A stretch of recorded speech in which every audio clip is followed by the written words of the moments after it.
The Missing Sodder Children, 1945. The case of the missing Sodder children is one of the most mysterious and unsettling disappearances in American history. On Christmas Eve 1945 in Fayetteville, West Virginia, a fire broke out in the Sodder family's home.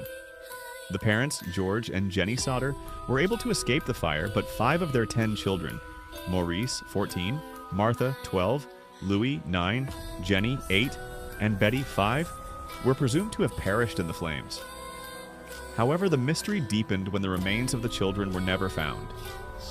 Despite the fire having caused extensive damage, authorities found no traces of their bodies, which led the Sodders to believe that their children may have been kidnapped before the fire started. Several factors fueled their suspicions. 1. Unusual circumstances.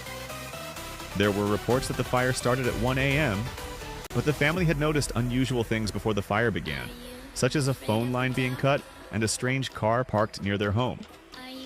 Furthermore, the fire burned in a way that seemed odd for a typical house fire, with some areas untouched. 2. The investigation. After the fire, George Sodder spent months searching for answers. He hired a private investigator who uncovered some strange clues, such as witness reports that saw a group of people around the house before the fire broke out.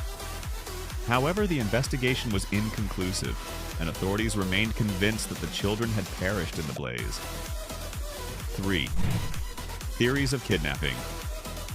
The Sodders speculated that the children were kidnapped by someone who had a grudge against George Sodder, who had been vocal about his opposition to Mussolini during World War II.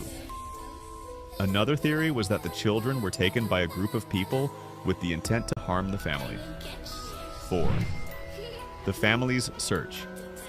The Sodders continued searching for their children for years. They received letters from people who claimed to have seen the children alive in different parts of the country. In 1952, a photograph was sent to the Sodder family that they believed showed their children, although the authorities were never able to confirm this lead. The billboard? In the years following the fire, the Sodders spent a large sum of money on a billboard that they placed near their home. The billboard offered a reward for information about the children and became a lasting symbol of the family's determination to find out what happened. The case remains unsolved, and the whereabouts of the 5 missing Sodder children are still a mystery. Despite numerous theories and investigations, no definitive evidence has ever surfaced to explain what happened to the children that night.